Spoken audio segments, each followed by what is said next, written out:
Hello everyone. Welcome to Guidify. Getting the VAN84 error in Valorant? Don't worry. This error can appear when the Vanguard service isn't running correctly. Let's start with the first solution. First, go to Windows Search.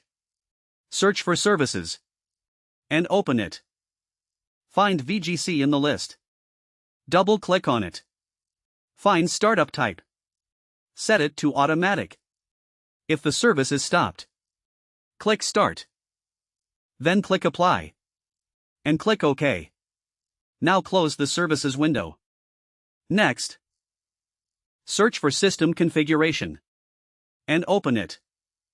Go to the Services tab. Check Hide all Microsoft services.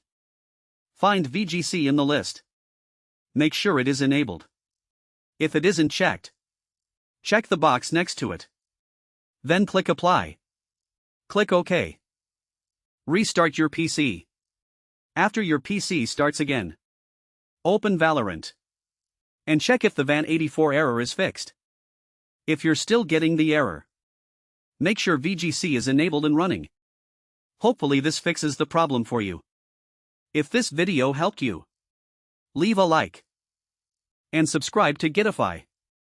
Thanks for watching.